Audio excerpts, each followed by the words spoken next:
Hello guys, today we will discuss about the pregnancy and embryonic development और इसी के साथ हम एक छोटा सा टॉपिक पार्चुरेशन और लैक्टेशन का भी लेते हैं। और प्रेगनेंसी एंड एम्ब्रियोनिक डेवलपमेंट के बारे में हम जो एम्ब्रियोनिक स्टेजेस होती हैं उनको डिस्कस कर चुके थे। ब्लास्टोसिस्ट, गैस्ट्रुला, मोरुला और जो न्यूरुला स्टेज है वो तो आप लोगों के कोर्स से आउट ऑफ कोर्स है। तो मोरुला, ब्लास्टोसिस्ट, गैस्ट्रुला, इन स्टेजेस के बारे में हम आपको डिस्कस कर चुके थे। अब प्रेगनेंसी के टाइम पर क्या क्या होता है हम उसको डिस्कस करेंगे।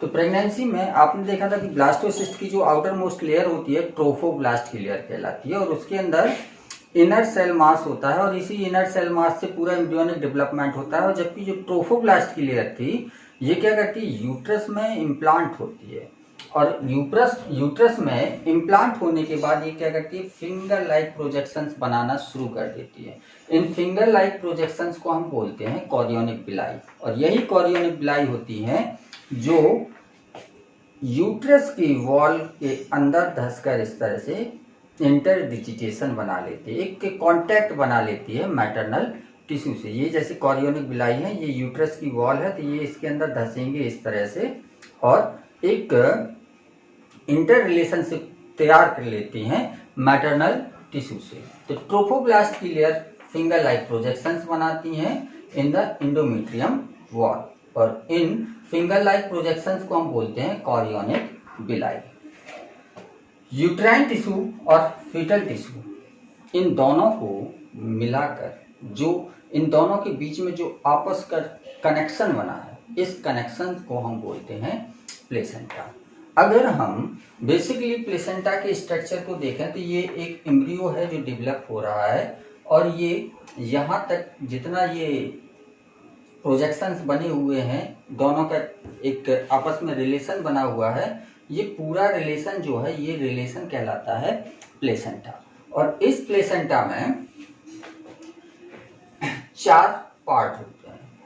ये अंदर की जो लेयर है ये कहलाती है एमनियोटिक लेयर, एमनियोटिक लेयर्स जो एमनियोटिक कैविटी को बनाती हैं और इस एमनियोटिक कैविटी में एमनियोटिक फ्लूइड भरा होता है और इसी एमनियोटिक फ्लूइड में एम्ब्रियो, डेवलपिंग एम्ब्रियो तैरता रहता है। इसी एमनियोटिक फ्लूइड के अंदर एम्ब्रियो प्रेजेंट होता है। इसी एमनियोटिक कैविटी से लगा हुआ एक छोटा सा चैम्बर होता है जिसको हम बोलते हैं एलेंट्राइज। एलेंट्राइन की लेयर होती है ये और एलेंट्राइन लेयर एलेंट्राइन कैविटी का फॉर्मेशन करते हैं और इसी एलेंट्राइन कैविटी में इसका एक्सक्रीटरी मटेरियल, जो फीटस का एक्सक्रीटरी मटेरियल है वो स्टोर होता रहता है, इसलिए इसको बोलते हैं कि ये किडनी की तरह वर्क करता है। एक्सक्रीटरी मटेरियल को रिमूव करता रहता है तो किडनी के एनालॉगस इसको मान लेते हैं। तीसरा जो स्ट्रक्चर होता है ये कोरियन की लेयर होती है। ये जो इंटरडिजिटेशन बना रही थी कोरियोनिक विलाई, ये कोरियन की लेयर होती है जिसमें ये फिंगर लाइक प्रोजेक्शन से कोरियोनिक विलाई का फॉर्मेशन हो जाता है। तो ये जो तीसरी लेयर है इसको हम बोलते हैं कोरियन की लेयर, कोरियन की लेयर। और कोरियन की लेयर कोरियोनिक विलाई का फॉर्मेशन करती है जो कि प्लेसेंटा के साथ इंटीमेट कांटेक्ट मेंटेन करती हैं। और इसका लास्ट ये चौथा पोर्शन जो होता है ये होता है योक सैक और इस योक सैक में योग भरा होता है जो डेवलपिंग एम्ब्रियो को न्यूट्रिशन प्रोवाइड कराने में हेल्प करता है। न्यूट्रिशन तो मेनली प्लेसेंटा से मिलना है, तो जो न्यूट्रिशन ये यूट्रस की वॉल से, इंडोमेट्रियम की वॉल से एब्जॉर्ब करेगा वो न्यूट्रिएंट्स उसमें से कुछ न्यूट्रिएंट्स जो एक्स्ट्रा न्यूट्रिएंट्स होते हैं वो योग सैक में भरे रहते हैं, ज़रूरत पड़ने पर ये एम्ब्रियो को दे दिए जाते हैं। तो ये 4 जो लेयर होती हैं ये प्लेसेंटा की लेयर हैं और ये चारों लेयर जो बनी हैं ये फीटल टिश्यू और मैटरनल टिश्यू के इंटीमेट कांटेक्ट से बनी हुई हैं। इसके अलावा जो चाइल्ड होता है ये अम्बलाइकल कॉर्ड के थ्रू जुड़ा रहता है प्लेसेंटा से। ये अम्बिलाइकल कॉर्ड है, अम्बिलाइकल कॉर्ड। तो जो बच्चों की नाभि होती है, नाभि के थ्रू ये जुड़ा रहता है प्लेसेंटल टिश्यू से। इसमें डिफरेंट वेसल्स वगैरह प्रेजेंट होती हैं। प्लेसेंटा का आपने जो फॉर्मेशन है इसको देख लिया। अब इसके फंक्शन क्या होते हैं, तो placenta helps in providing oxygen and nutrients to the embryo. Placenta developing embryo को ऑक्सीजन और न्यूट्रिएंट्स प्रोवाइड कराता है। और साथ में ही प्लेसेंटा कार्बन डाइऑक्साइड और वेस्ट मटेरियल के रिमूवल में हेल्प करता है। Carbon dioxide and waste material के रिमूवल में हेल्प करता है। इसके अलावा placenta also acts as an endocrine tissue, endocrine tissue की तरह भी ये वर्क करता है। जैसे ही शुरुआत में जो ट्रोफोब्लास्ट की लेयर होती है, ये कॉरियोनिक बिलाई का जैसे ही इसने फॉर्मेशन किया वैसे ही इससे हार्मोन्स निकलना शुरू हो जाते हैं। HCG, human chorionic gonadotropin hormone, human chorionic gonadotropin hormone तुरंत रिलीज होना शुरू हो जाता है। और यही हार्मोन होता है जो एक्सिस में फॉर्मेशन होता है जिसका, और ये यूरिन के थ्रू बाहर निकलता है। एक्सिस में बनेगा तो यूरिन के थ्रू बाहर निकल आएगा। जब यूरिन के थ्रू बाहर निकलेगा तो क्या होगा, इसी से जो प्रेगनेंसी टेस्ट करते हैं हम इसी हार्मोन की प्रेजेंस की वजह से होता है, ह्यूमन कॉरियोनिक गोनाडोट्रोपिन हार्मोन। और यही हार्मोन होता है जो कार्पस ल्यूटियम, आपने सुना था, देखा था कि कार्पस ल्यूटियम धीरे धीरे डिजेनरेट होती है। तो कार्पस ल्यूटियम को डिजेनरेट होने से भी ये रोकता है। क्यों? क्योंकि शुरुआत से ही प्रोजेस्टेरोन वगैरह बनाना शुरू नहीं करेगा, तो कार्पस ल्यूटियम को रोकना पड़ेगा थोड़ी देर के लिए कि यूट्रस की वॉल मेंटेन बनी रहे। जब तक प्लेसेंटा प्रोजेस्टेरोन हार्मोन का सिक्रीशन स्टार्ट नहीं करता है तब तक कार्पस ल्यूटियम प्रोजेस्टेरोन का सिक्रीशन करते रहे। तो HCG हार्मोन। दूसरा हार्मोन होता है HPL, human placental lactogen hormone. HPL जो होता है इसका फुल फॉर्म होता है ह्यूमन प्लेसेंटल लैक्टोजन हार्मोन। और तीसरा हार्मोन जो होता है इससे ईस्ट्रोजन निकलता है। चौथा हार्मोन इससे प्रोजेस्टेरोन निकलता है। इसके अलावा थोड़े बहुत हार्मोन और निकलते हैं, आपको इतने ही पढ़ने हैं। और इसमें आपने देखा कि HCG, HPL ये दोनों नए हार्मोन्स हैं जो अभी तक नहीं बन रहे थे। ह्यूमन प्लेसेंटल लैक्टोजन जो होता है ये प्रेगनेंसी के टाइम पर जो फीमेल्स होती हैं उनकी मेमोरी ग्लैंड्स को डेवलप कराने में हेल्प करता है। तो प्रेगनेंसी के टाइम पर एक्स्ट्रा डेवलपमेंट होता है मेमोरी ग्लैंड्स का। आपने पढ़ रखा था कि जो प्यूबर्टी के टाइम पर जो ईस्ट्रोजन होता है ये मेमोरी ग्लैंड का डेवलपमेंट कराता है। यहाँ पर फर्दर डेवलपमेंट होता है प्रेगनेंसी के टाइम पर मेमोरी ग्लैंड्स का, जो किसके थ्रू होता है, HPL, human placental lactogen hormone के थ्रू। बाकी ईस्ट्रोजन और प्रोजेस्टेरोन का वही काम होगा, यूट्रस की वॉल को रिपेयर करना और मेंटेन करना। At later stage, ovary also released a hormones relaxin। बाद में लास्ट में जब प्रेगनेंसी कंप्लीट होने वाली होती है उस समय ओवरी एक हार्मोन को सिक्रीट करना शुरू करती है, उसका नाम होता है रिलैक्सिन। और ये क्या करता है, जब बच्चा फुल्ली डेवलप हो जाता है बेबी और उसको आउट होना होता है बॉडी से, तब रिलैक्स करता है प्यूबिक सिम्फाइसिस को। प्यूबिक सिम्फाइसिस जो पेल्विक गैडल के बोन्स का जोड़ होता है, प्यूबिक सिम्फाइसिस उसको सेपरेट करने में, रिलैक्स करने में हेल्प करता है ताकि इजी डिलीवरी पॉसिबल हो सके। तो रिलैक्सिन हार्मोन लेटर स्टेज में सिक्रीट होता है। अब आपने यहाँ पर देखा कि रिलैक्सिन हार्मोन, HCG, HPL ये तीन ऐसे हार्मोन हैं जो केवल प्रेगनेंसी के टाइम पर ही फॉर्म होते हैं, बाकी टाइम पर इनका फॉर्मेशन नहीं होता है। During pregnancy level of oestrogen, progesterone, cortisol, prolactin, thyroxine, ये इन हार्मोन्स का लेवल भी बढ़ जाता है। क्यों? क्योंकि ये बेसिक मेटाबॉलिक रेट को कंट्रोल करते हैं। इनमें से मैक्सिमम हार्मोन या कुछ हार्मोन्स होते हैं जो एम्ब्रियो को इम्प्लांट करने में हेल्प करते हैं या एम्ब्रियो को मेंटेन करने में हेल्प करते हैं। तो ऐसे हार्मोन्स का लेवल मैटरनल ब्लड में बढ़ जाता है ड्यूरिंग प्रेगनेंसी। और बीएमआर बढ़ाने की क्या ज़रूरत है? बीएमआर इसलिए बढ़ जाता है क्योंकि एम्ब्रियोनिक डेवलपमेंट के टाइम पर बहुत ज़्यादा एनर्जी की ज़रूरत पड़ेगी बेबी के डेवलपमेंट में। तो वो एक्स्ट्रा एनर्जी कहाँ से आएगी? इन्हीं सब हार्मोन्स की वजह से एक्स्ट्रा एनर्जी प्रोड्यूस होगी, तो इसलिए इन हार्मोन्स का लेवल बढ़ जाता है। Human pregnancy last for 9 month. Human की प्रेगनेंसी जो होती है ये 9 महीने की होती है। इसको हम जेस्टेशन पीरियड भी बोलते हैं। तो जेस्टेशन पीरियड जो होता है ह्यूमन का ये 9 मंथ का या 38 वीक्स का होता है। और एक बात याद रखना है, अगर ऑप्शन में दोनों है 9 मंथ और 38 वीक्स, तो आप 38 वीक्स पर टिक करेंगे। मोर करेक्ट जो है ये 38 वीक्स होता है। तो human pregnancy last for 9 month या 38 वीक्स।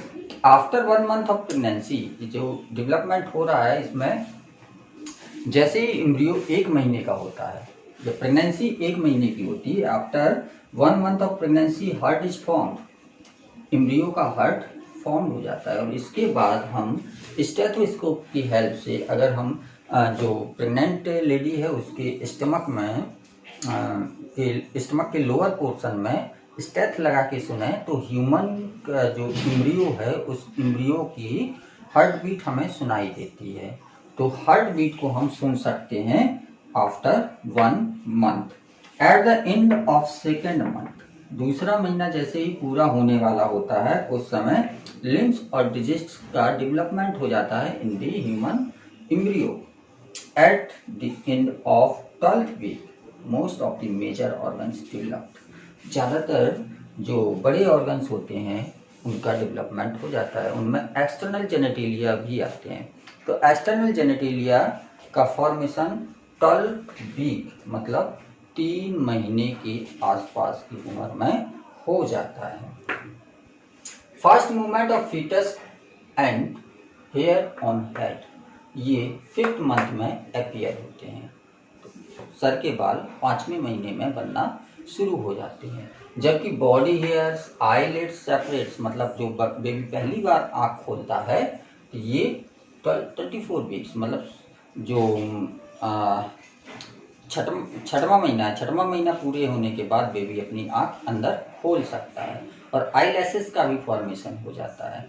तो पहला मूवमेंट जो होता है ये 5वें महीने में होता है, जबकि आईलैश आँख जो खोलता है ये 6वें महीने में खोलता है। तो ये कुछ इवेंट्स थे जो प्रेगनेंसी के टाइम पर होते हैं, तो इनका टाइम पीरियड आपको याद रखना है। At last we comes on parturition and lactation. Parturition जो बेबी की डिलीवरी की प्रोसेस है उसको हम बोलते हैं parturition. Parturition is the process of delivery of foetus. Foetus की जो डिलीवरी का प्रोसेस है उसको हम बोलेंगे पार्चुरेशन। तो लगभग 9 मंथ का जेस्टेशन पीरियड होता है ह्यूमन का। और 9 मंथ के बाद क्या होता है, यूट्रस में बिगरस कॉन्ट्रैक्शन होते हैं। और उन बिगरस कॉन्ट्रैक्शन की वजह से बेबी का एक्सपल्जन होता है, मतलब बॉडी से बाहर निकलता है, मतलब डिलीवरी होती है बेबी की। और इस प्रोसेस को हम बोलते हैं पार्चुरेशन। और ये पार्चुरेशन जो होता है ये टोटल न्यूरो इंडोक्राइन मैकेनिज्म है। टोटल न्यूरो इंडोक्राइन मैकेनिज्म है। जैसे ही एम्ब्रियो फुल्ली फॉर्म्ड हो जाएगा, फुल्ली डेवलप्ड हो जाएगा, वो क्या करेगा कि एक प्रेशर क्रिएट करेगा on the wall of uterus. और यूट्रस की वॉल के जो रिसेप्टर्स होंगे वो सिग्नल भेजेंगे हाइपोथैलेमस को। और हाइपोथैलेमस क्या करेगा, हाइपोथैलेमस मैटरनल पिट्यूटरी को, मतलब मदर की जो पिट्यूटरी है उसको ऑर्डर देगा कि आप ऑक्सीटोसिन को सिक्रीट करें। और ऑक्सीटोसिन सिक्रीट करेगा पिट्यूटरी, तो उस ऑक्सीटोसिन से क्या होगा, यूट्रस की वॉल में कॉन्ट्रैक्शंस डेवलप होंगे। इसी टाइम पर रिलैक्सन का काम होता है। रिलैक्सिन प्यूबिक सिम्फाइसिस जोड़ को रिलैक्स कर देगा और ऑक्सीटोसिन यूट्रस की वॉल को कॉन्ट्रैक्ट करेगा। तो इन दोनों प्रोसेस को, जो प्यूबिक सिम्फाइसिस का जो जॉइंट जो था वो रिलैक्स हुआ और साथ में यूट्रस में कॉन्ट्रैक्शन डेवलप हुए, इसको हम बोलते हैं फीटल इजेक्शन रिफ्लेक्स, और ये इंड्यूस्ड होते हैं with the help of oxytocin, और ऑक्सीटोसिन रिलीज होता है पिट्यूटरी ग्लैंड से। और इस फीटल इजेक्शन रिफ्लेक्स को हम एडिशनल सपोर्ट देते हैं by the voluntary contraction of the abdominal muscle. Abdominal muscle, अगर एब्डोमिनल मसल का वॉलंटरी कॉन्ट्रैक्शन करती है फीमेल, तो ये एडिशनल हेल्प होती है बेबी के डिलीवरी सिस्टम में। और एट लास्ट जितना ज़्यादा यूट्रस में कॉन्ट्रैक्शन होगा उतना ही ऑक्सीटोसिन और बनेगा, फिर और ज़्यादा कॉन्ट्रैक्शन होगा, फिर और ज़्यादा कॉन्ट्रैक्शन होगा तो फिर रिफ्लेक्स जाएगा, फिर और ज़्यादा ऑक्सीटोसिन बनेगा, और धीरे धीरे क्या होगा, कॉन्ट्रैक्शन की पावर बढ़ती चली जाएगी और एट लास्ट बेबी डिलीवर होके बाहर आ जाएगा। लैक्टेशन, तो production of milk is called lactation. आपने पढ़ रखा है कि प्रेगनेंसी के टाइम पर मेमरी ग्लैंड्स का एक्स्ट्रा डेवलपमेंट होता है, और एक्स्ट्रा डेवलपमेंट होने के साथ साथ कुछ हार्मोन्स की वजह से उसमें मिल्क का फॉर्मेशन भी शुरू हो जाएगा। लेकिन जो मिल्क का सिक्रीशन है वो स्टार्ट होता है after the delivery of the baby की डिलीवरी के बाद जो मिल्क का सिक्रीशन स्टार्ट होता है, उस मिल्क के सिक्रीशन की प्रोसेस को हम बोलते हैं लैक्टेशन। और इनिशियल फ्यू डेज का जो मिल्क होता है ये कहलाता है कोलेस्ट्रम। और ये कोलेस्ट्रम जो होता है ये प्रोटीन्स और एंटीबॉडीज से में बहुत ज़्यादा रिच होता है, इसलिए इसको बहुत इसेंशियल बताया जाता है बेबी के लिए। क्यों, बेबी बाहर आ गया है, अब उसकी प्रोटेक्शन एंटीबॉडीज ही करेंगी, और एंटीबॉडीज मिलेंगी उसको मदर के मिल्क से। तो मदर के मिल्क से जितनी ज़्यादा एंटीजन उसके अंदर पहुंच जाएगी, वो बेबी उतना ही ज़्यादा स्ट्रांग हो जाएगा, उसके अंदर उतनी ही ज़्यादा क्षमता आ जाएगी बाहर की दुनिया से लड़ने के लिए। तो इनिशियल फ्यू डेज का मिल्क जो होता है कोलेस्ट्रम, ये रिच होता है इन एंटीबॉडीज, और एंटीबॉडीज में रिच होने की वजह से ये इसेंशियल होता है बेबी के लिए। तो this is all about the पार्चुलेशन and lactation. और इसके साथ में ये चैप्टर भी आपका कंप्लीट होता है। इसके क्वेश्चंस जो हैं वो आप करिएगा, जो भी डाउट हो उस पर उसको कमेंट बॉक्स में लिख दीजिएगा, आपको आंसर मिल जाएंगे। Okay, thank you.